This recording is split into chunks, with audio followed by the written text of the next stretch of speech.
Welcome back to another episode of the We Get to Do This podcast. We got to welcome back Joe McMahan.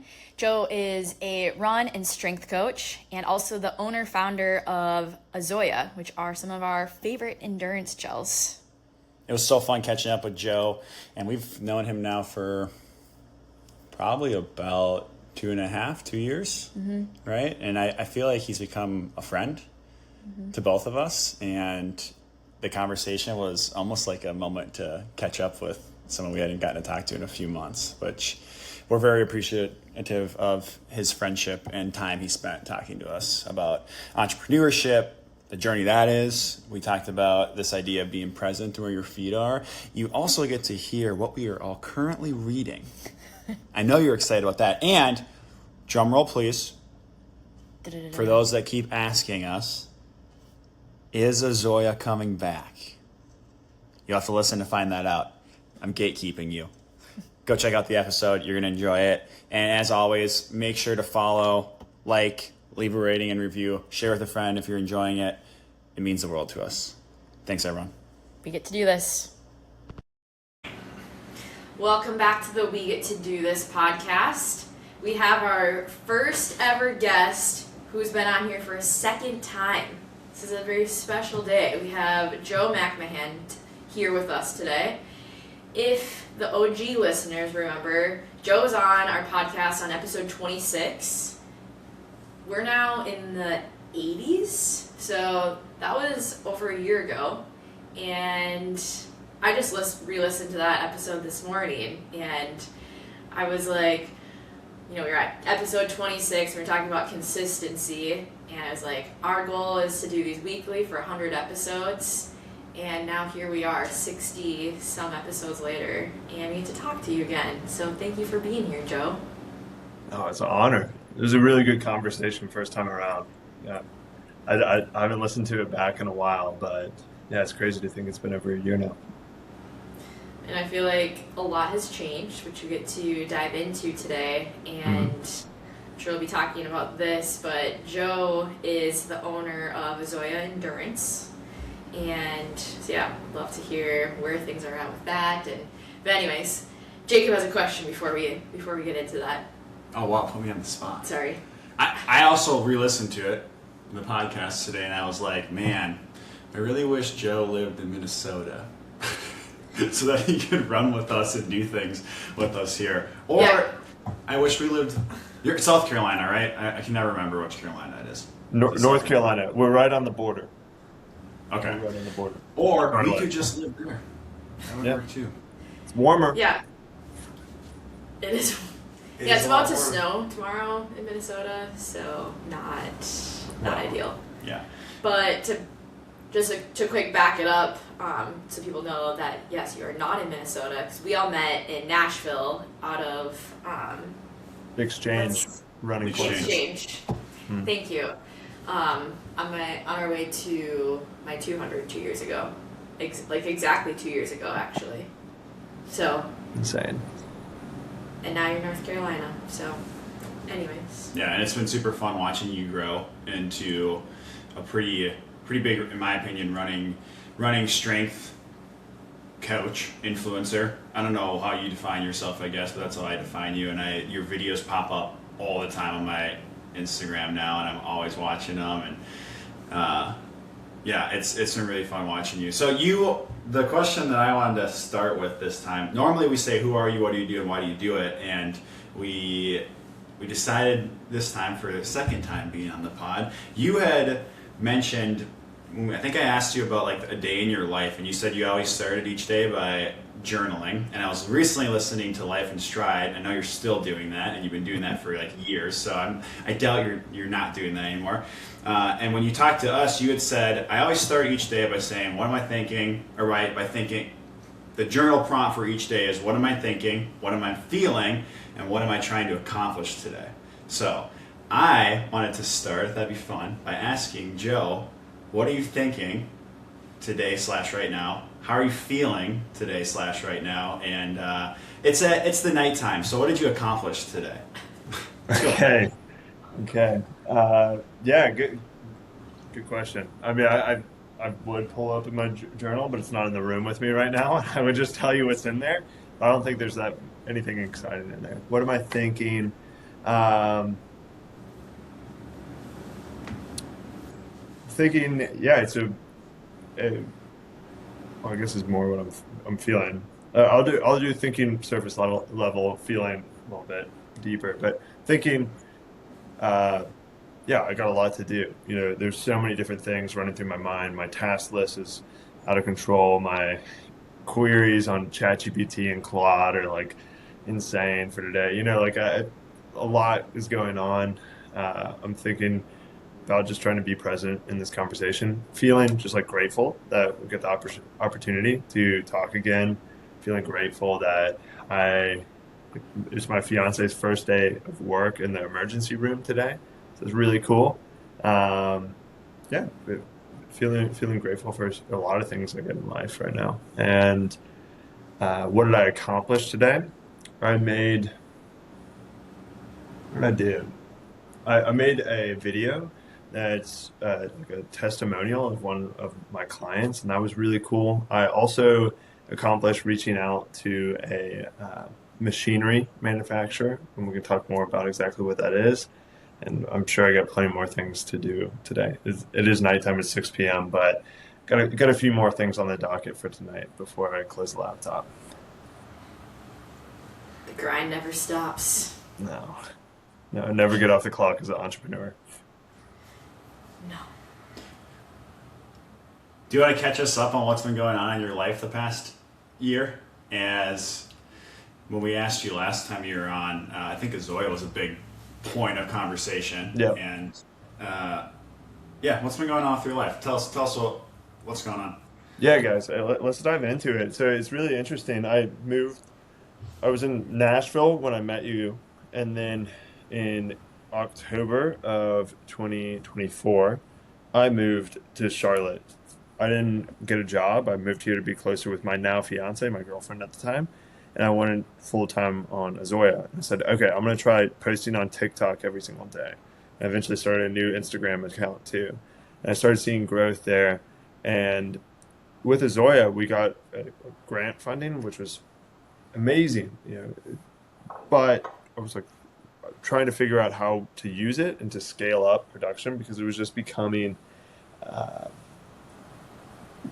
just unscalable. Like it was me, my mom, my girlfriend, my friends in the kitchen helping us out, and not at all like the unit economics weren't great for scaling that way. It's like, all right, what are we going to do to unlock the next chapter for Azoia? And it turned into be way more difficult. I was like, I'm going to stop making it right now because it's just burning me out, trying to fulfill orders, trying to open up new retailers. The growth is good. We have good demand. We have good signals from the market, but I like the current format, single, like hand filling, hand labeling, like all these gels. It's just not viable to grow the company. So it's like, I'm going to put all my time. And it's proven to be way, way more difficult to scale it or get scalable manufacturing than I first expected. So that's where I can update you on that in a sec. But like in the meantime, as I was still posting on Instagram and TikTok and trying to like grow that skill, because I think it's such a valuable skill to be able to communicate with short form videos today. I love long form. I love podcasts, YouTube, and I want to get there eventually in terms of having a platform like this that you all are. Yeah, it's amazing that you all have. It's an authentic place to show yourself. It's a place that you produce deep connection with the audience and you can inspire, educate others. I think short form is really important too. So I was still posting there and then started coaching people and running strength remotely via that platform. And that's been an amazing way to just stay connected in the running community and make some income for myself, as well as I think it's made me a way better runner, way more balanced of a runner too, by the amount that I've learned through different resources, different education that I've gone through, as well as just coaching other athletes. So yeah, that's what I've been up to. And I'll pause there before I start diving into any little piece of the story.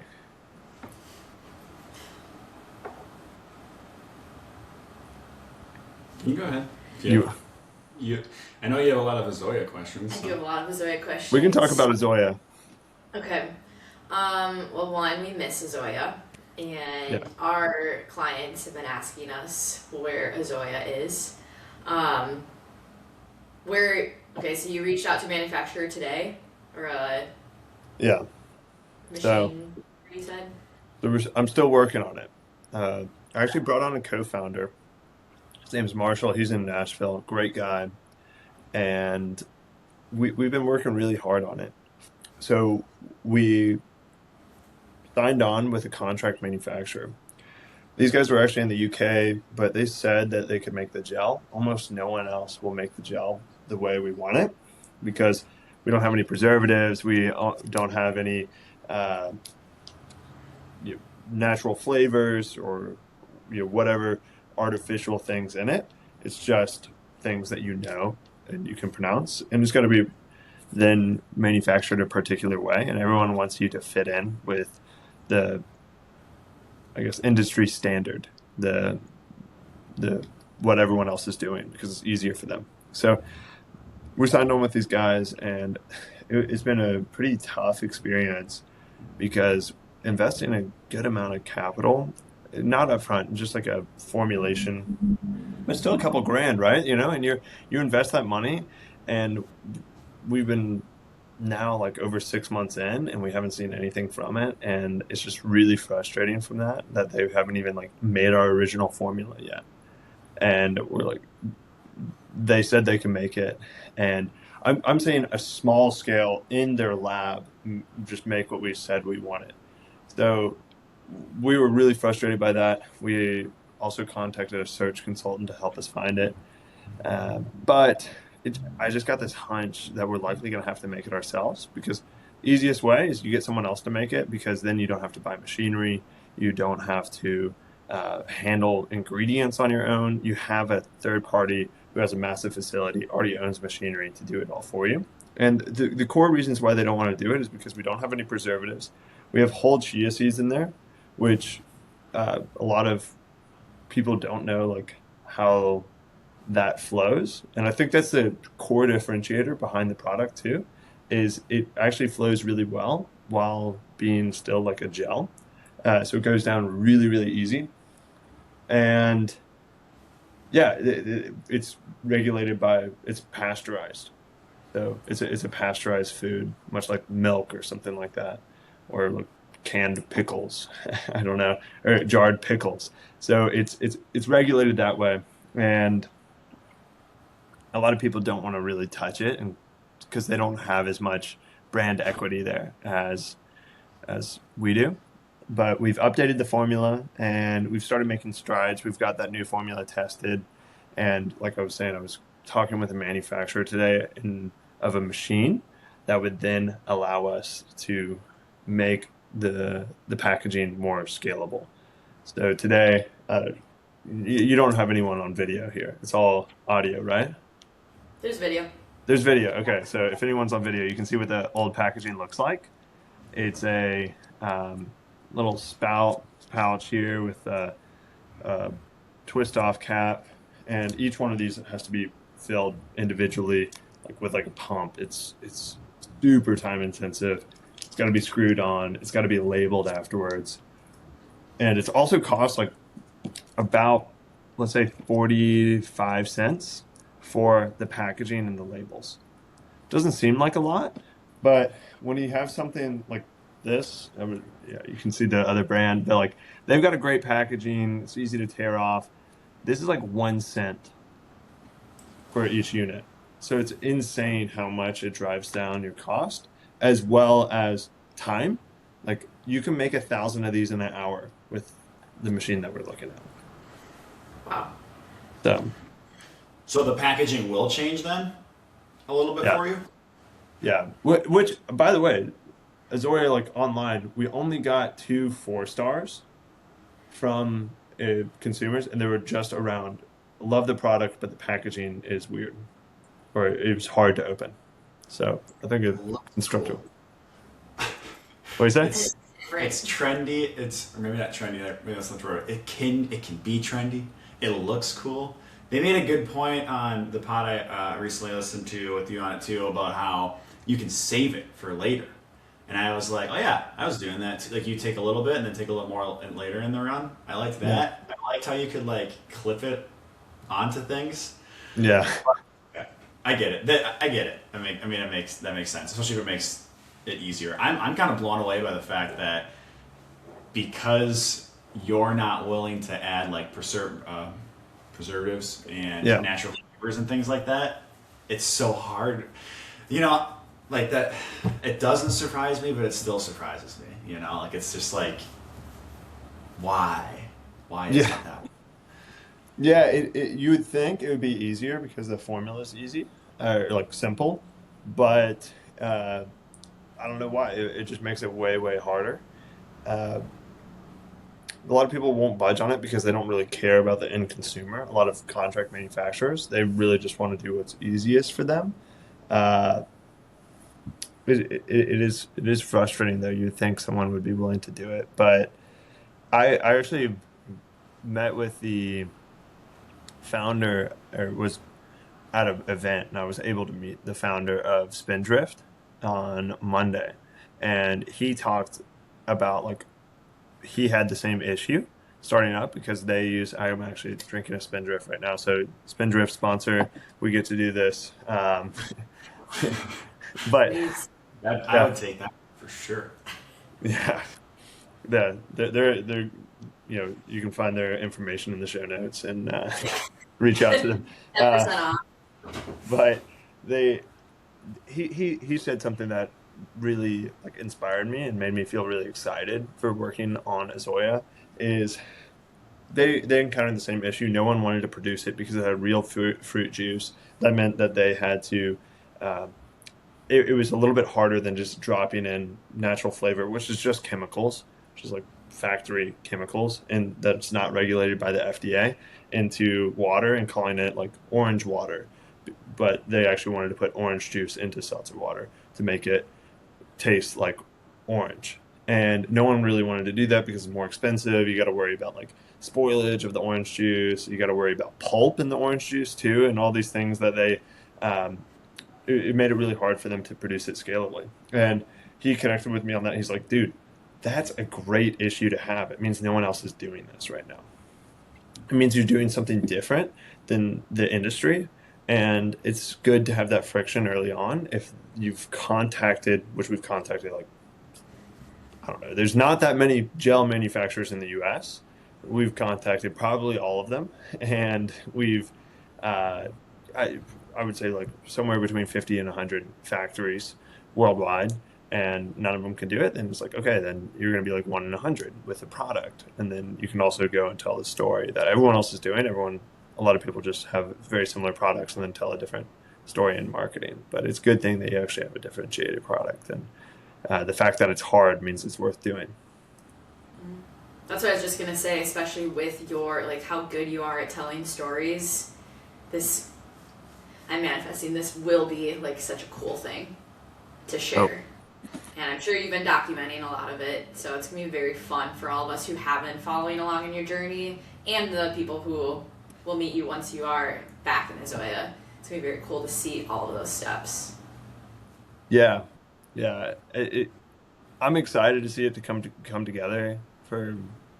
I feel like I kind of already knew this answer, like the hard answer that I shied away from for probably like a year now.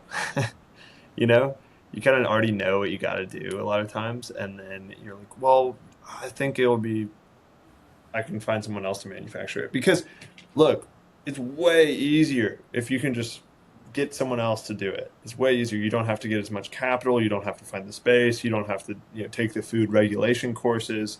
You don't have to you do all that stuff yourself. You don't have to become an expert on the product. You can just pay someone else to do that, and then you just focus on marketing. But no, yeah, I think you're right. I think it'll make a really cool story. And I've already have so many videos of me and my mom in the kitchen making it together, and that's going to be a cool story to tell. Are you still making it for yourself? Yeah, we do. We got a good amount. This is the sample, right? Yeah. I took it, my PB marathon in December. I was using Azoia samples like this. This is a new flavor. So it's honey and instead of agave, and then lemon instead of lime, and we also added in ginger powder. Ooh, And I said like a lemon honey ginger flavor. It's better. nice. Ginger, easy on the stomach. Yeah. It's a medicine herb. I like it. I'm excited to try that one in the near We, future. no lie, we have had multiple clients ask about Azoia on a somewhat frequent basis. It's scaled. The frequency has gone down a little bit since we kept telling them like, Yeah. Sorry. sorry, I don't know, Yeah. but we have. So I think that's pretty sick. And also in terms of influence, this is a little bit off topic of the Azoia thing, but it made me think about this when you were talking about his story and your journaling and the way you talk about journaling daily has made me like on 3 separate occasions start journaling. And I recently did it like a week ago, and I have been consistent for like no, it's been like 2 weeks now. I've been consistent for like 2 weeks. Nice. So thanks for influencing me to become a better writer so that someday I can also look back on all of my little written things. And I'm trying to remind myself too of like you said, it can be a paragraph. Just go, right? What are you Yeah. thinking right now in the morning? And see. That was a very ADHD moment, as I tend to have. So sorry about that. But I was also curious with the Azoia stuff. Have you had any moments in the past like year and a half or whatever it has been now of where you've almost been like, F it, I'm just gonna not do this and go full on into other things? For sure. Yeah. Yeah. Kaylee, did you ever think about quitting during that 200 miler? I was just talking to my friend Al, who was out there for it, and we were talking about like the 160 mark was like one of the hardest spots because it was like at that point you're dead, but you're just too far in to stop, but you still have like 40 miles to go, which is another like day of being out there. When you break it down that way, man, 40 miles of when you've done 160 of 200, that doesn't sound too It's a bad. When you're lot. like, I got to do It's a 40 lot. miles. 40 miles is a long way. It's a lot. I've never run 40 miles. A lot of questioning in there. I don't even want to drive that far. Haha, knee slapper. Never gotten that one before. Never heard that before. Yeah, but exactly. Like you were like, all right, I've come this far, but like, no one really cares if I were to quit right now. Like, yeah, like there's the door right there. I can hop in the car, or I can just do something else. There, I mean, you all being entrepreneurs, and I'm sure feel it. There's an opportunity cost with it that you feel. When you see some people that no smarter than you, probably working less than you, getting paid more, with like financial security and having like a built-in network. I mean, you all have been done a fantastic job of cultivating a network. I've been trying to get better at that. Like because when I first moved here, I mean, it's pretty lonely when you're like just an entrepreneur on your own. So you got to have that community. I'm so grateful for what I've been able to come across now here in Charlotte. But yeah, it's hard. It's really hard to keep on going. And I'm like, yeah, no one would care. And there's more. I can make more money doing something else, and I got to pay bills, and I got a lot of other short-term stressors that get in the way of wanting to keep on working on it. But I think having people, knowing that people liked it has been huge, and like knowing people want it back is huge, because then you're like, okay, it's not just for me. It's not just like a self-serving product that I'm just trying to sell to fulfill my own needs. Like some other people actually enjoyed it, and it made their experience of fueling during a marathon or their most vulnerable moment a little bit better.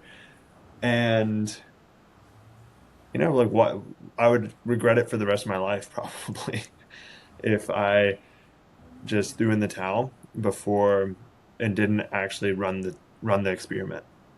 And that's what I think about now. It's like it's really scary if I were to go buy this machine, find the space to keep it, raise the capital from like friends and family, maybe institutional investors to go run this experiment. But like I'm pretty certain I would regret it for the rest of my life if I didn't. So gotta at least try. And then if it truly people don't like it as much as I thought they did, or I don't know, something that maybe we'll throw in the towel. But yeah, good question. People paint, I think, a lot of hard things, and uh, I was just like, oh, it's all just fun, and I'm like enjoying it, and the look at it, I've made it or something like that. People show the finisher pics at a marathon where you're like, oh yeah, I ran my marathon. Here's my medal, but they don't show how like they're in the depths of hell in mile 22 and the porta potty at mile 22, like whatever, like they don't show like how deep they went mentally or like the photos where they look freaking awful on the race course that frequently. And yeah, I think that makes I want to get better with that and sharing like content too, of sharing more of the negative side, of the downside, and not in a whiny, complainy way, but a authentic way, because I think that it's refreshing when people share that. In every memoir, they talk about exactly what you're going through. Yeah. It's like a chapter, if that, right? And then they highlight all the other successes and whatnot. And there's other chapters like the one you're going through right now too, for sure. Mm-hmm. So that's how I'm thinking about it. And I'm excited to see what the next few chapters hold for you and Azoia. And especially with the influence too, and the amount of people that look up to you and the way you're building the Azoia brand. I still firmly believe, I think it's going to be very fun to watch the name Azoia, the nutrition company Azoia, and kind of where it goes. And I also think that like what you're saying with the vulnerability side of it too, like, part of the reason we started this podcast, one of the big things we wanted to do was showcase entrepreneurs that haven't made it yet, quote unquote, by all like, technical definitions. Like there's so many podcasts out there that they are sharing the person that has done it, right? And they might still be building something too, but they've already like accomplished all these like crazy things. So we early on we were talking like it'd be so cool to show the chiropractor that just started their business that has 2 patients a week, but that the passion is there, the grit's there, and see, like, just hear what's going through their mind right now, right? Mm-hmm. The nutrition company owner who hit a slight stall in production for a little bit, right? And hear like again what he's thinking, what he's going through, and how you persevered. Yeah, and how you're like in time have the real moment of like, this is what he's thinking and how he's persevering right now. That's go ahead. I just read Shoe Dog, the book by Phil Knight, the Nike CEO founder. Why does that book come up every time we talk to Joe? We talked about that in the first episode. Okay, well, I hadn't read it in the last episode. Are the next. This is you. I just read it. Nike. It's the big people. I mean, Nick Bare, Phil Knight. It's the people who were just consistent and didn't want to say no and never let up. Who have now blown up, and I don't know what your goal necessarily is, but it's those stories that make me appreciate them. And I think we did talk about Nick Bare and stuff, or do you remember that last time? But how you're able to then understand and like empathize and feel their stories, because it wasn't just I started posting, or I just like started this company and now everyone loves me and now I'm a multimillionaire. Yeah. And it's the same thing with running too. I mean, so many, like, our story is, we were the slowest ones on the track team growing up, and I didn't actually like enjoy running at the time. And it's just like being consistent and being persistent and never willing to let up, and just like continuing to just like grind day after day after day. That's like Yeah. what you're doing. Yeah. I I hope. And going back to the journal analogy, it's uh, writing in your journal and documenting like what you all are doing and documenting people on their journey. I think that's the beauty is like I can look back at a lot of the dumb things I did, said, how I used my time, some of the really fun memories that I might have forgotten otherwise. But it's also important to remember that like when I do sit down to write those things, maybe I am writing things that are going to be used in my memoir, right? Like this is my Rocky cut scene where I'm running down the road in a freaking hoodie and throwing shadow punches like but then at the you come out the other side and you're ready to do whatever you're for the final beast for the final boss. You're ready to go. But yeah, it is when you're in the trenches, it is tough to remember that. I don't know. Yeah, just It's a not little. for everyone, you know, but you can tell that you have that, Joe. We'll see. I'm hyping him up. Yeah, appreciate the gas. We'll see that. Time will tell. That's the only true judge here. But I think, like you said, you would regret not trying. And no matter what happens, like, you're going for it. And I think at the end of the day, it's that grit and just, like, let's see how far we can get. Let's see what we can do and how good things can get. Yeah, I love that. See how good things can get. And I think you got to remind yourself is like you mentioned the person who just like started the business or started posting content and then boom, blew up. Like everyone loved them, rich, whatever. I don't think that is. I think that almost never happens. That's like a fairy tale, and there's going to be some drawback in that scenario where they probably might be dealing with some personal stuff or got there in a way that they aren't that happy about, or you just don't see all the damn work and all the sacrifices that they made and all the grit that it took to get there, and you just are making a wild assumption about someone's story. And yeah, I just don't think it's like that frequent, or it's kind of an anomaly for that to happen. So just remind yourself. I love this quote. I think it's from Chris Williamson of like, you can't trade for half of someone. A lot of people think like, oh, I'd love to be Elon, but then you realize what it actually takes to be Elon. Oh, you can't really have a normal family because you're just obsessed with your work and you work nonstop and you're traveling all the time and everyone acts like they want to be your friend, but they're not really your friend. And you make all these different sacrifices in your family, fun life, and like, because you're obsessed with this goal. And yeah, he's made it. It's paid off. He's like the richest man in the world. But like, you can't trade for half of someone. You got to take all the good with the bad. I do feel like my biggest takeaway from so far my time in my 20s building a business and reading entrepreneur books, having mentors, whatever, is that the people that come to mind, the Elons, the John Mackey's, Whole Foods, the amount of sacrifice that they made to get to where they want is something that I'm not willing to do. And what I mean by that is that, like in a lot of those books, they literally will end and be like, yeah, I sacrificed all my relationships. I am not close with my kids. I don't really have any friends. And you see those themes throughout the book, but they don't really and then they'll be like, I'd probably do it again though. And I have seen that. I've seen that firsthand with mentors. I've seen that with people's books, and I think that's been like actually my biggest takeaway. As I have done more, having that awareness in my building phases and being like, you know what, this can wait, and I want to go and do X, Y, Z.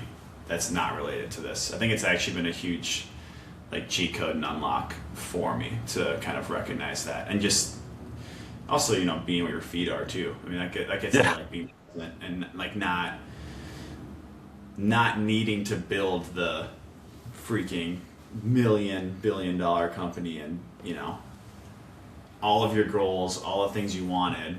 A lot of times you hit them and then it just becomes ego trying to take you further. So Yeah, I like that being where your feet are, and we talk about like this, yeah, struggle, which is great, and pushing hard and working hard. But like, I think it's really important to not sacrifice the quality of your life is the quality of your relationships, and like, if you're not getting to spend time together, or if you're not getting to spend time with your friends or the community that you love, like that's probably not a good trade. So being where your feet are and just remembering that to learn the climb and not just love like where you want to be. But yeah, being content doesn't mean you're complacent. So it's important to be content and on the climb. Um, yeah. Well, let me hear more about you all. What's going on in your world, please? What you haven't told your listeners already. You got any like exciting bets or stuff that's going on? Exciting bets. Yeah. Since we last talked, I've gotten to, for all intents and purposes, take over a space in North Loop, Minneapolis, right by Twin Stadium, Yeah. and put branding up and put up my Oak Endurance stuff and really kind of make it my own.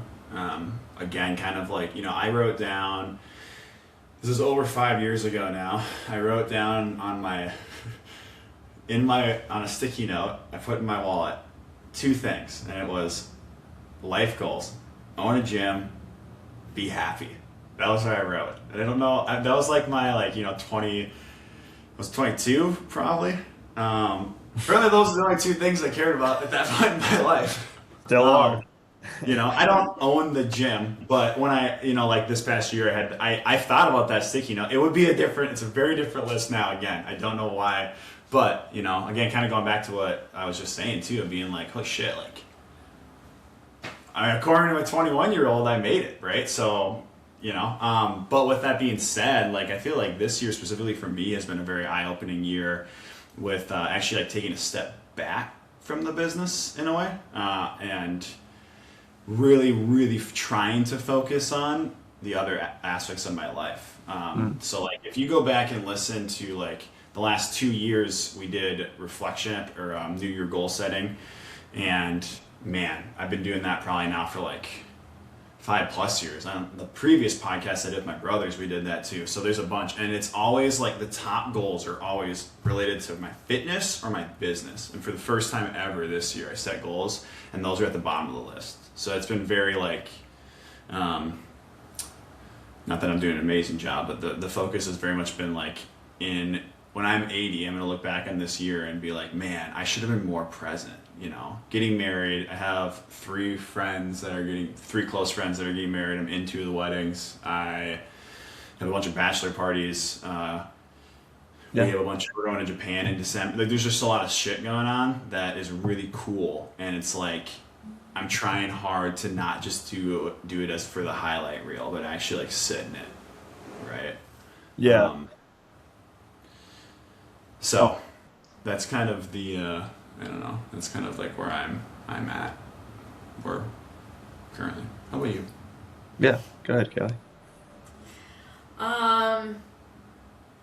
Well, I feel like I'm still learning a lot about myself in these last couple of years. And, with being where your feet are, so my business is, like, this is what I dreamed of when I started my business where I'm at right now, with the amount of like people that I'm seeing per week, and I'm working with endurance athletes and runners every day. Mm-hmm. And I get to work with a lot of women who, my kind of like bread and butter and what I love working with is people with like menstrual issues, fertility, just like all the women's health stuff, and then injuries. And yeah, it's like I'm living that dream, but then it's, how do you, like, I still want to keep getting more. Yeah. And, we have this conversation all the time, but I think for me, it's been very difficult to be where my feet are. Because even though, they say that getting married and buying a house, like, those are two of like the biggest, and having children are like three, like your biggest life events, right? And even though we have this wedding coming up, I'm still like, well, I need to do all of these other things, even Mhm. though like this is a huge thing, and even though I'm so excited and this is meant to be, it's still like this big thing, and I'm still like, well, how can I grow my business? And we're planning like this big group run for Grandma's Marathon this weekend, and we're like trying to like market that, and it's just like I feel like I'm just continuing to be pulled in a million different ways. Yeah. And like you said, with your mind, like I also just feel like there's like a million things going on at all times, and trying to balance like the family stuff and friends and working on family dynamics too. Like there's a lot all the time, and I had a realization today. I'm like, I've had some pretty big like moments in the last couple of weeks. I'm like, Kaylee, like it's okay to like sit in that and be like, you can just like chill for a second and acknowledge like you've had really big weeks at work, you've had really big weeks with family, Mhm. friends, wedding. The two of us have had some big conversations, and yeah, long answer, but just continuing to figure that out and how to balance everything without. I saw a meme too that's been going around on Instagram about like I could never work a 9 to 5 job. I'd much rather work my 150-hour Yeah. round clock weeks instead. And Yeah. I'm like, yeah, that's like very accurate to how I feel. I'm like, I would never like want that Monday through Friday 9 to 5. I need Yeah. control of all. I need control to work every hour of the day instead. Yeah. Yeah, it's important that you don't like create your own prison and you actually enjoy it when you have your health. Like you don't just see like a payoff where you sell, what you've been working on after 20 years or something like that, but like you're young, like you get to enjoy the journey and it's awesome that you get to build it together. We shared, I think before we came on, I'm getting married again. I'm getting married this year as well. So you all are getting married in 2 months, right? Mm-hmm. Yeah, amazing. So like then you're gonna be able to keep on building even tighter knit than you are now. And I'm really looking forward to it with my fiance. Um, yeah, it's really exciting. And for me, like my fiance will kill me if she hears this. Sorry, Sydney. But like the wedding isn't that big of a deal. Like I'm so excited by just like enjoying it with my friends and like yeah, I want it all to be right, but it is very stressful. And I hear it like you hear everyone talking about oh wedding planning is so stressful. Then you're actually in it and you're like oh my gosh, it's really stressful and like yeah, like there's so many things that go into it. It's expensive. It's uh, you only get one. It's one occurrence, but I'm not placing that much emphasis on it. I'm just looking forward to being married and being able to keep on building together, and becoming together. Um, and that would be a beautiful thing, even though the wedding is important and it'll be a lot of fun. But I think the most important thing is just having everyone there and just, I don't know, it's going to be a good party with all my favorite people in one spot, right? Like that's going to be great. And one thing I wanted to mention too is I had a really good conversation with this. She's a physical therapist here in Charlotte. She started a practice out of a gym here, and she had a little unit, and then she opened up her own space, like standalone space, and uh, it's called Made to Move. Great physical therapy practice. A lot of runners come to her because she's a runner. And like 2 weeks afterwards, she got diagnosed with cancer, breast cancer, and it already like metastasized to her liver and like, other parts of her body. It was like stage 4 bad breast cancer. So she had to go through chemo and 2 surgeries in the first year of her business. And I think she's still doing chemo and she did radiation too. And I just couldn't imagine the amount of like being an entrepreneur is so hard and you're so goal oriented and you're placing delayed gratification to the max a lot of times because you're just taking sacrifices today. And then it's like, wow, tomorrow is not guaranteed at all. I just opened this up.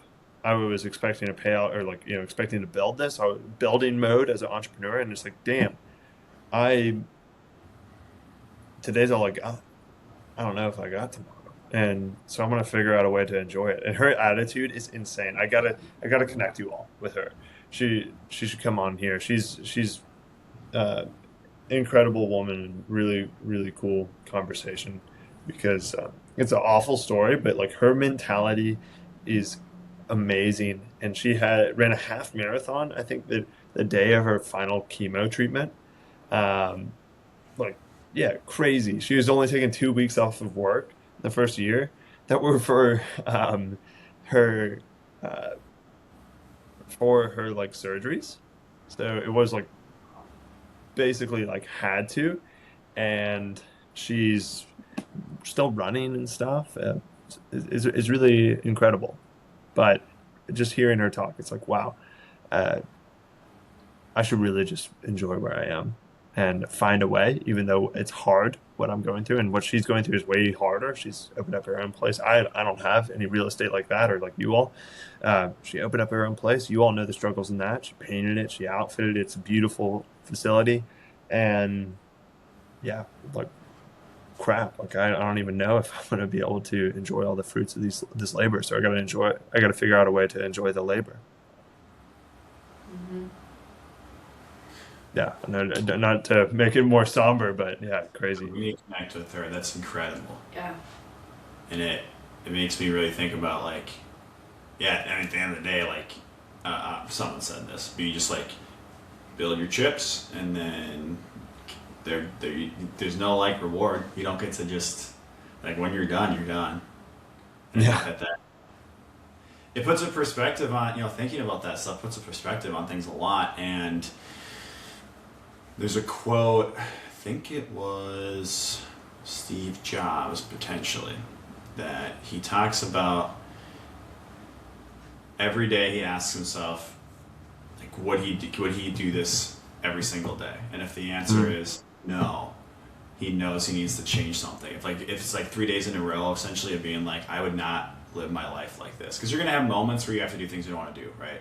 Yeah. And we all and there's privilege with like the lives that we've built to be able to be working jobs that we like, right? Just in that, and right now providing mainly for I'm not for speaking on Kaylee and I's behalf, providing mainly for ourselves, and things like that. At the same time, though, like if we're waking up every day and we're like completely in control of our businesses and we're doing things we don't want to do, it's like Yeah. for 3 days a week, whatever it is, it's like we probably should look at that and ask ourselves like, why are we doing that, right? And again, there's privilege with that. I'm not saying everyone can do that, but and then like changing something, because yeah, you don't know when something like that could happen, something life altering.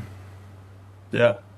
Okay. Yeah. You make it to the top and there's nothing. It's literally only the climb is all you got. So finding a way to enjoy it's important. Yeah, I'm curious. I feel like you maybe mentioned. So okay, you're getting married, and I feel like you mentioned this. So feel free to not answer, I guess, if you don't want to. But I think you said that you want to have kids someday. So you're hopefully going to be husband, father, potentially. Yeah. How so? The 20. I forget your age again, but the age you are now, like thinking like 5-10 years down the road to that, how do you foresee, like what are the challenges right now in your life that you feel like I'm going to have to change these things if I'm going to be a good husband and father? Does that make sense? Probably a lot, right? That's a good question. That's a really good question.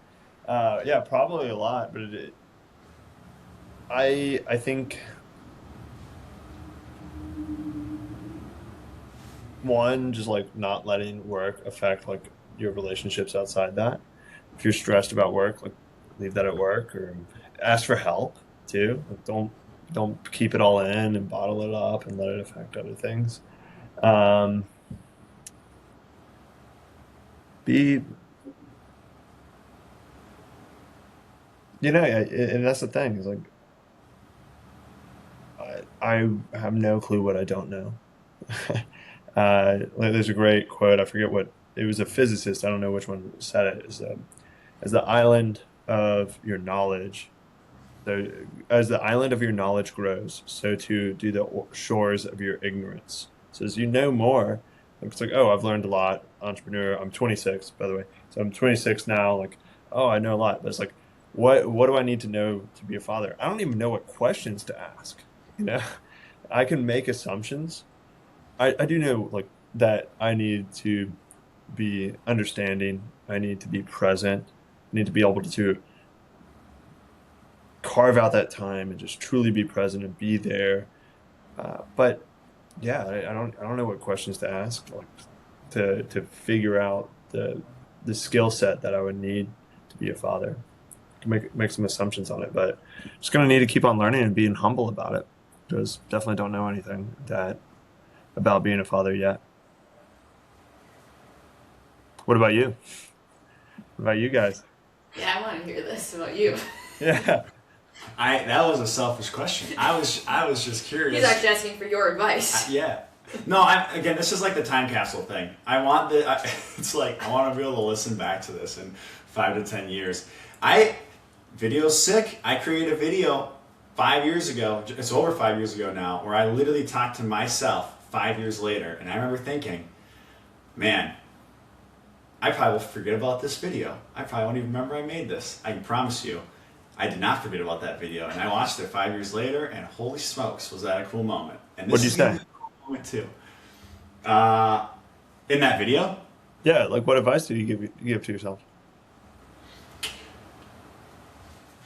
Well, okay. Well, that video was like a 5 minute long thing where I talked about, again, mainly, I don't think I said anything other than fitness and business goals in that video. I think it was all business and fitness related. And to keep it short and simple, I think, yeah, it was like watching back, just looking at it and being like, wow, like you have far exceeded everything that you thought that you wanted to do in that 5 years. And you like watch those things though. This is kind of getting off topic now. I will answer the father thing. You watch those things and you go like, I know exactly how you were feeling when you recorded this, and I just want to like go back and talk to you and be like, dude, like calm down. And these goals are, cool and important, and it's very awesome that you have these ambitions, but once again, like enjoy this, like enjoy where you're at right now. I think, but yeah, I mean, I could probably spend, it'd be worth breaking that video out at some point, maybe on the podcast, and I should probably and talk like 5 years down the road again, but love to see that. Drake super far into that, but I think that I think that the biggest thing with me with the question I asked you is the hard reality of it, of what I'm about to say, is that kids, no kids, wife, no wife, whatever, it's still the same answer. And it's simply that I need to spend more of my time doing things that are not for my own like sole purpose, specifically. Don't live for yourself. Yeah, I think especially in my early... dude, I can sit here and say that I built a company purely for everyone else, right? Because I wanted to help all these people and whatever. And finding an entrepreneur, honestly, that can sit there and say that truthfully, that they didn't build their business because they were trying to selfishly solve a problem that they were dealing with, And I'm not saying that like I am a egotistical, selfish guy. I'm not saying that at all.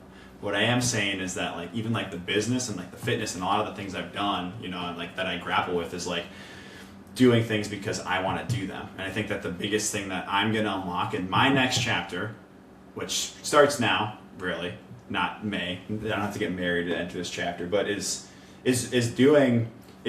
unconditional love, really, right? It's like doing things for other people and not expecting anything in return.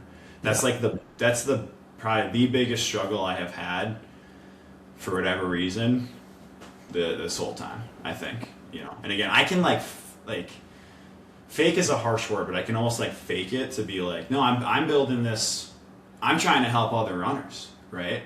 But in the pursuit of me helping other runners and whatnot, like, it makes me a better runner. It allows me to have amazing connections with people that I'm very grateful for, and like I have constant running friends that I didn't have before. Yeah. It's all those things. Like there's always like you're building something so that you can gain, right? So that's the answer. I don't want to just build a family so that I gain, and I don't want to just build a relationship with Kaylee so that I gain. I want to do it in an interdependent way and not need to always drive the ship.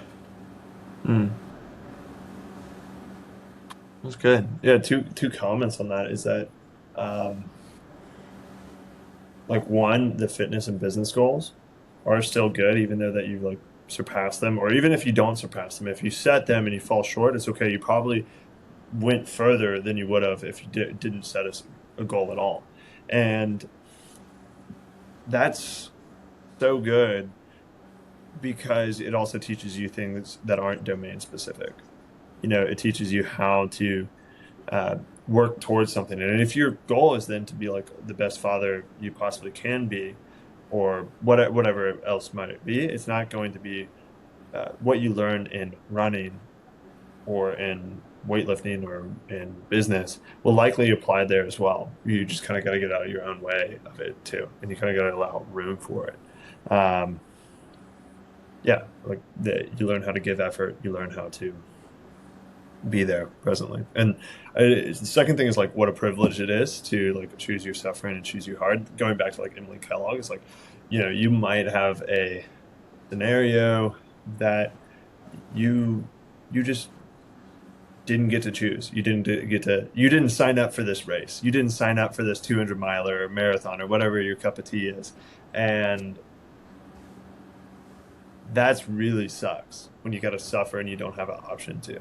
Whether it's like, Emily bringing it back to her, like cancer diagnosis, or like, something with kids where you're like, oh, my kid really wants to go to this school that's like 2 hours, way out of my way to work, and I got to make this big time contribution every day to drive them, and I got to make their lunch or what. I don't know. Again, I don't have kids. I'm sure there's so many unexpected things, and it's going to be harder than I can imagine, but going to be really fun. So just learning how to do that is important from those original goals. I like it. Unconditional love and not living for yourself. What about you, Kaylee? Any big like advice to 5 years down the road?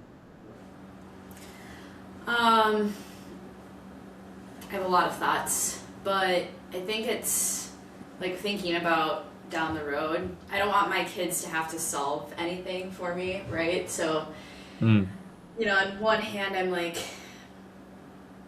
not that I'm very not naive to the fact that life is not going to slow down once we have kids. Like, I'm not saying that that's going to happen. But I think that I'm ready to grow something that's not just me. And I feel like I've done a pretty good job with leading. But now I want to help like kids grow. And I feel like it's been a lot of my goals with running 100s, 200s, and I don't want to lose sight of those personal goals because I still think that's very important. But I want to have, I feel like I've never said this because I like being with these high goals, high accomplishments, but I also think at the same time, I'm kind of ready to like put myself back a little bit and to elevate children instead of me. And I feel like I've been working my whole life to get to this point and doing all the travel, getting school done, being in our relationship, doing like so much self-work and in prep for having children.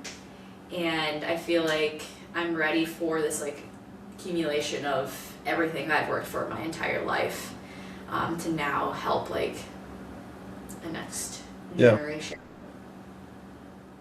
I love that. Let me ask you, do you all read a lot right now? Yeah. What are you reading? Or listening? I'm currently reading 3 books. 4 books? That's typical of you. I'm reading Validation That's the one I picked up most recently that I was like, I gotta read this right now. Phenomenal book. Phenomenal book. Validation. Running Breakthroughs. The author escapes my brain. Flores? I'm not even gonna try. Running Breakthroughs is the book title. And then Biofeedback. And then it's like something about mental. It's basically it's about all of our biofeedback pathways in the body. So like HRV and heart rate. Okay, so like two are more like training focused, like actually like almost like textbooks, continue ed. Then what's validation? Also continue. It's psychology. I mean, it's validating people. It's learning to be mindful when you're talking, and approach people in a conversation through validation as opposed to not validating them and then just like giving advice. Right? It's seeing people where they are, accepting where they are, and not needing to solve every issue. Which is, as I've scaled, freaking huge. I can't solve everyone's issues, and most people aren't asking me to anyways. Yeah, true. Yeah, the kind of communication. Interesting. Okay. Yeah, I was just curious. That is a interesting book. What about you, Kaylee? I'm reading I'm Glad My Mom Died by Jeanette McCurdy, who is Wow. the iCarly girl from Nickelodeon way back when, and Mm-hmm. it's her memoir. It's very sad. It's about like a lot of abuse from her mom and Nickelodeon, and how she eating disorders, navigating all of that. You're Wow. cruising. Yeah, she's a very good writer. It's hard not to be sucked in. I'm almost done. What are you reading? Um, I've been reading Attached about attachment styles. It's like kind of The one with the heart on the front? What? Does that have the heart on the front? It's like a Yeah, little magnet heart, Yeah. and then Power by Robert Greene, or 48 Laws of Power by Robert Greene. Um, yeah, the reason why I asked is like I feel like recently, as I've been like more focused, I guess, like on entrepreneurship or being present. I used to like every single time I was in the car, I was listening to a podcast or listening to a book on tape, or every time I was running, I was listening to a podcast. Um, I don't know, like it's interesting now. I'm almost like consuming less information and just like trying to focus on like presence, or like my uh, what like I might like answers I might have. Um, I don't know if that's the right approach. I think like consuming a ton of information is going to help, but I don't know. I was just curious about like the stage I'm at right now is like more so like execution than um, bringing it in. But I think I should probably take some more time to just keep on reading. It's a humbling activity. Makes you realize how much you don't know, how much there is to learn, and plus like it always relates back to what's on your mind at the time. Helps you discover what's on your mind. You good? Interesting. That's an interesting point, and I feel like we can both probably relate. I can for sure. I think I got away with in my early 20s just trying to consume as much content as possible. Yeah. And then because of just how much less I knew, I could get away with like faking it, I guess, and like reading an entire book, but then like not actually learning anything, I guess. And now it's a little different where like what you were saying as that quote you said, as you learn more, you realize how much you don't know. Right? Yeah. And so now you have to like I have to focus in a very different way, and it's really hard for me. And like when I'm reading, before I would zone out for a chapter, and be like, well, I'm a chapter closer. That's okay, and not really worry about it. And now Yeah. I'll catch myself doing that type of thing, and being like, why am I? If I can't focus on this right now, why am I wasting my time doing this? And either pause or like take a deep breath and try to actually like retain. So I think I am in a slowing down chapter. That's why I'm also talking slower right now. It's also, talking about like how your mindset around like what you're reading. I think it's closely related to how we talk about like all of the content that we're consuming and who we're surrounding ourselves with, because it's the same for friendships and relationships. If you're, we even see it on Strava. You can tell the people who run together because their comments about the day and the weather are all the same, whether it's like very positive or very negative, and you just know that they're like together. Yeah. And same thing for just thinking about like books and like reading and all of that content. Really, a lot of that dictates like what you're actually thinking in your mind. And I think that's why journaling is very important, because that's like you putting out on the page what you are thinking, and especially how, they say to do that first thing in the morning when your thoughts are very fresh before you've consumed content. I think that's just the reason why journaling is so valuable. It's a good point. It is, it's something I wrestle with too, is like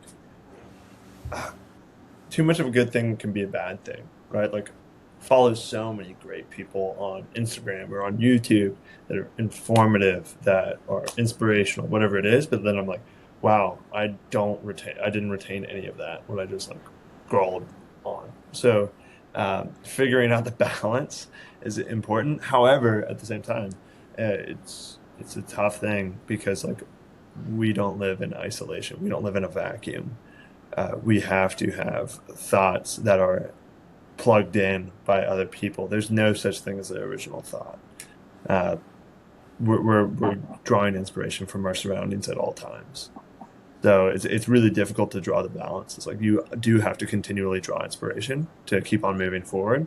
However, how do you do that in a way that's not sacrificing your attention and your focus, and like not just pulling you a ton of different ways? Um, yeah. Yeah, interesting what you said in like kind of related books to like the people you run with, because it's kind of true. Yeah, it dictates like All the content yeah. and like that direct input into our brains of what we're thinking, or to influence what we're thinking. Yeah, they're just like sharing ideas and thoughts with you. So yeah, Okay. go ahead. No, you go ahead. I didn't have anything. I was gonna ask a question. You go. Oh, if you're gonna ask a question, go ahead. No, Jacob, you're good.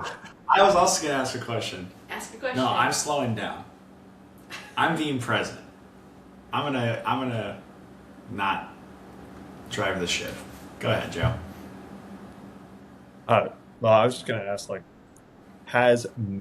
you talked about journaling, a bit like in creation. Do you feel like this podcast is a similar thing for you all, where it has allowed you to create that space and have a blank page, i.e., just like 60 minutes or whatever, to fill with your own thoughts, and that's allow you to understand yourself a little bit better, or understand where you are a little bit better? Yeah, I would say so. Because even with, we do have a decent amount of guests on, but even with that,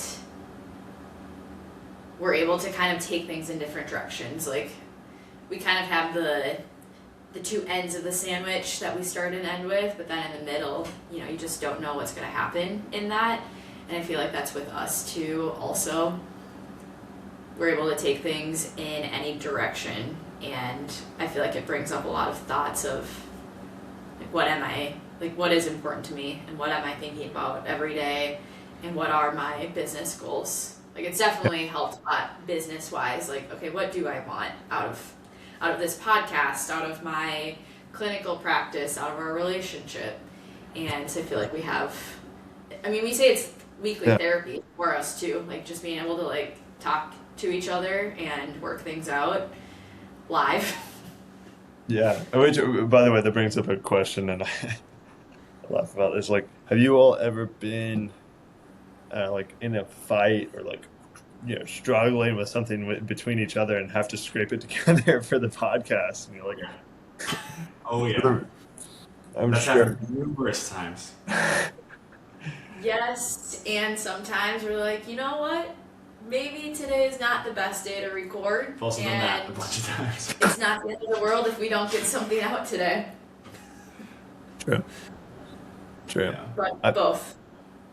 I bet that can be pretty tough too. Because a big question whenever you share something publicly in your like journal, well, still is a question, but like you, you got to like figure out how much is the adequate amount to share that people feel close to you. But then there's a point where it's oversharing, where you're like, Right.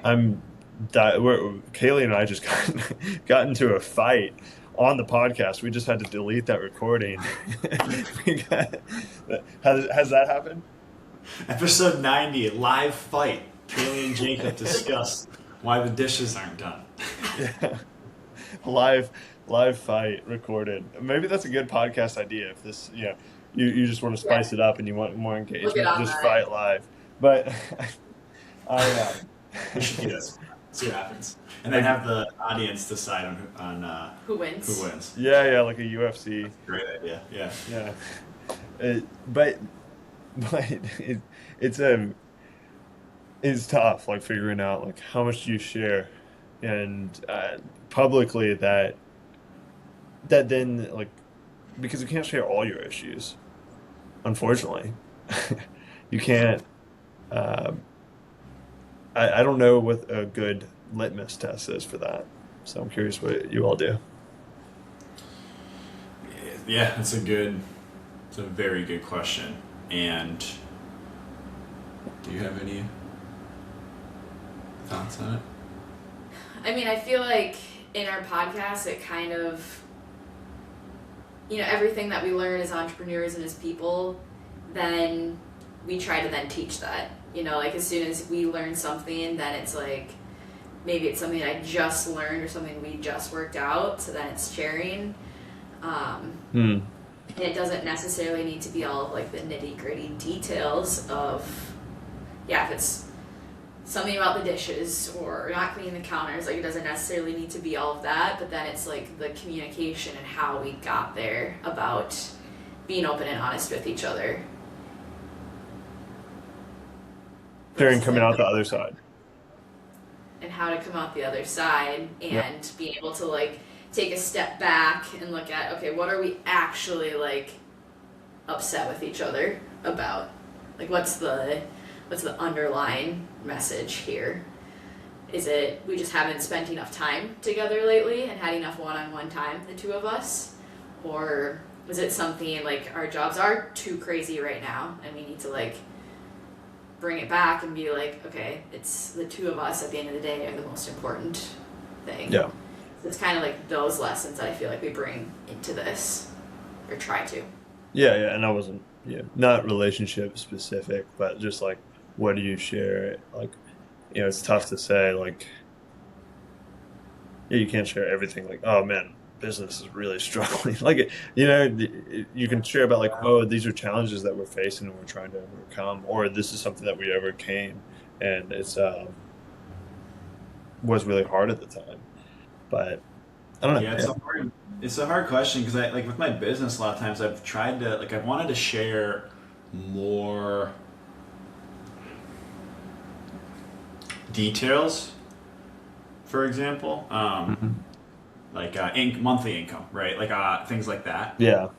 I've wanted to be more open about that, but then I get it's easier to be open about that when things are going poorly. But if things are going well, then I like get in my head about, oh, he's just being a dick. Yeah, just showing off. Ego, showing off. It's kind of similar to like running, and then same thing with our relationship too. Like it's like I'm almost like I'm more willing to share the lows. Yeah. Almost, because it's like which is ironic because we usually share highlights, right? Yeah. But I don't know, maybe not. How No, do I'm you saying do out that? loud. I mean, you have a lot of followers now, and I feel like you're very good at sharing like your everyday life, but we don't know all of the behind the scenes of you. So how do you determine like what to share? Um, it's a good, yeah, good question. I think going back to what you just said, Jacob, it's like with like Strava though, when you post your Strava run that was like really tough, didn't go well on your Instagram story, or are you gonna share that one that you just blew it out of the water? Like I don't know. Like that race that you just PB'd, you know? Like are you gonna have that? I don't know.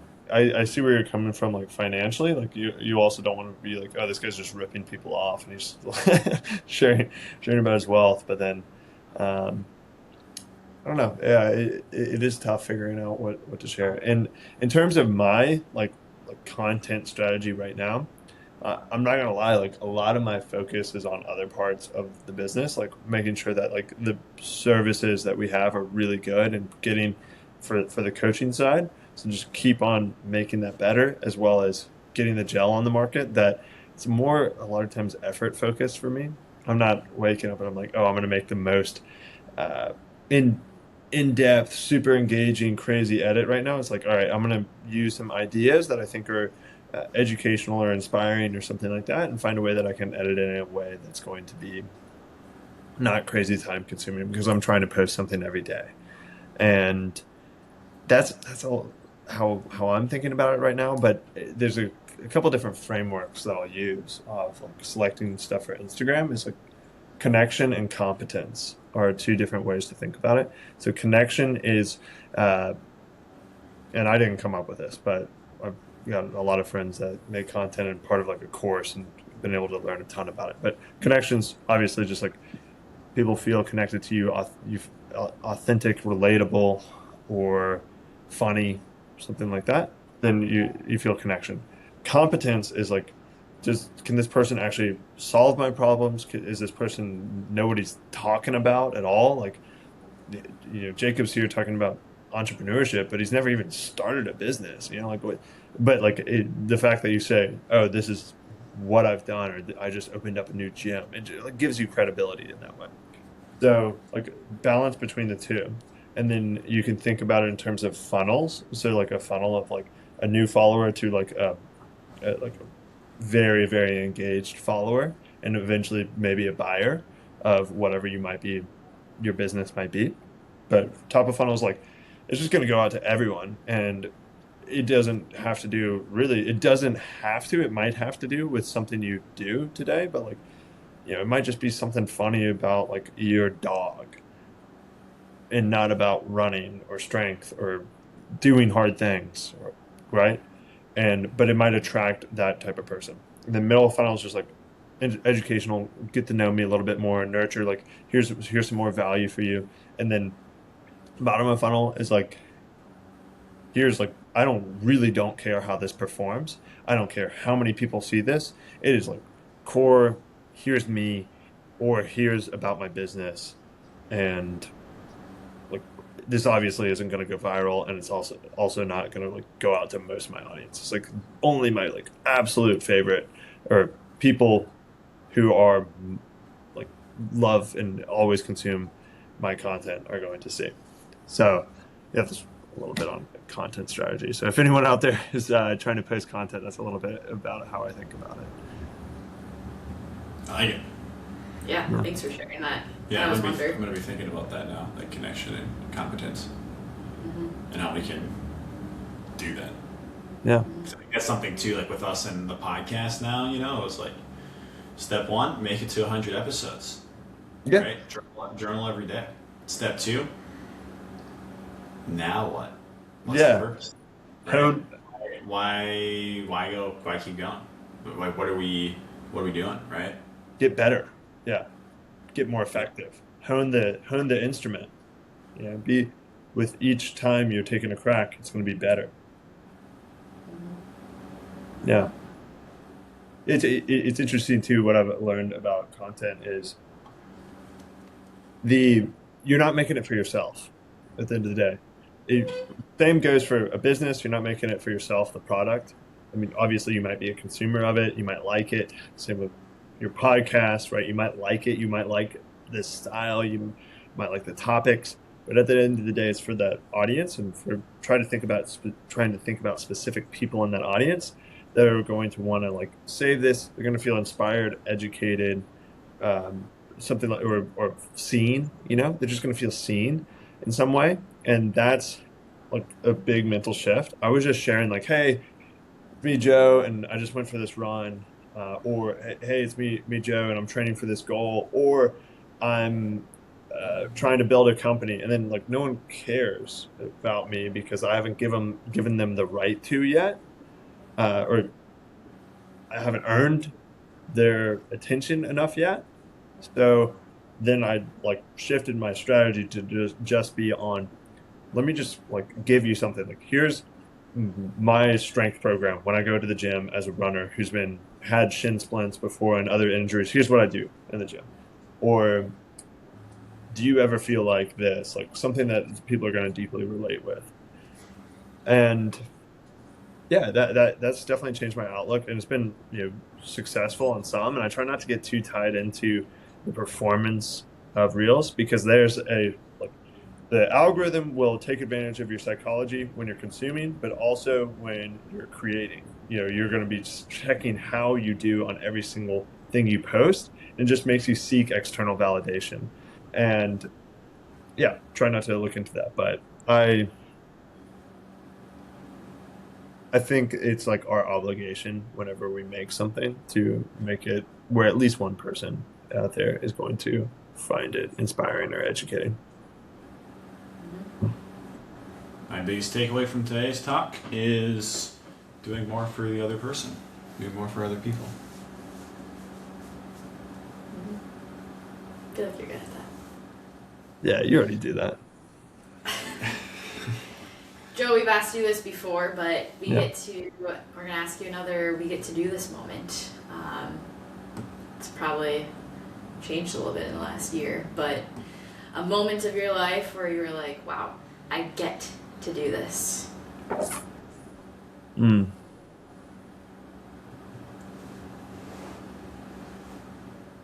I mean, a simple one is this morning. Started a track club here in Charlotte. So if any of the listeners are in Charlotte, come on out. And yeah, I got to pace some people during their track workout and have a coffee afterwards with some friends. See the sunrise. It's hard not to feel grateful after you demand that of your body. It's able to do it, and you're able to enjoy the morning with people around you. Like that's pretty awesome. So that yeah, I'll just leave it there. That was a really good moment, and I'm sure you all have experienced something similar, if not today, in the past week, and I hope most of your audience has. And just take a notice of like how special that is. Most people go through their life and never get to experience a beautiful morning where you exercise your body and get to see the sunrise and get to spend it with people you love around you in a community that really supports you. That's actually a rare thing, unfortunately. So yeah, I'm really grateful for that. Thanks for pointing out that it is rare, because I think we get accustomed to that's just like something we get to experience all the time, and It's hard. it's Yeah. not It's normal. hard. It's hard. I was swimming this morning though, and there was a nice window, and a beam of sunlight came and like hit me in the face, and I did think, I literally thought, wow, this is a really cool like moment right now. I was just in the pool myself on a Wednesday morning, Yeah. but I did think that, so I'm getting better. I'm getting better. Yeah. I think for the next time we convince you to come on, because I know you're getting more and more popular, so No. well, I wanna come to Charlotte. I wanna come. And join your track I club. wanna come. Congrats on doing that. That's very Yeah. cool that you're doing that. Yeah, I'd love to. You started. You said you started that, Yeah, yeah. dude. Let's go. Yeah. Heck So yeah. Yeah, it's been awesome. I would love to have y'all there, and I was actually thinking about doing grandma's, but I couldn't find a bid. So I Hey, I'm too like I'm not gonna go train for a PB marathon right now, but I should have contacted you all. This was like January or December. I was looking into it. It's like, man, I think I'm gonna go do grandma's. I'm like, damn, it's sold out. I think it's the 50th, right? mhm. Yeah. So I wish I would be there. I mean, I'm gonna come up there in the future and get to hang out with you all. Love to see Minneapolis too. I got to meet Floberg there last year, and I blew it, man. Blew it. What do He you was mean? so I was so nervous. nervous. He was talking really to- cute. That was like one of the first times I've ever actually gotten to like talk to someone that is, in my eyes, a celebrity. And I was like, I don't know what to say right now. I was like, hi. We did get a picture. Did get a picture, but yeah, we're ambassadors of grandmas, and so we do a good amount with them. And we had Zach Schneider, who's the marketing director, on our podcast somewhat recently, and Damn. so long story short, do grandmas next year. And if Yeah, you have any it's so issues, fun. reach out, and we'll Okay. see what Y'all gonna be there next year? we'll be there every year. I mean, yeah, we'll keep doing. The best race of the It's year. yeah, well, in some fashion, yeah. Okay. For Okay, I'll sure. reach. Like the past 6-7 years in a row now, probably. And there's, one of the races, either the 5K half or full. The half is arguably the best half marathon out there. Really? I honestly don't know.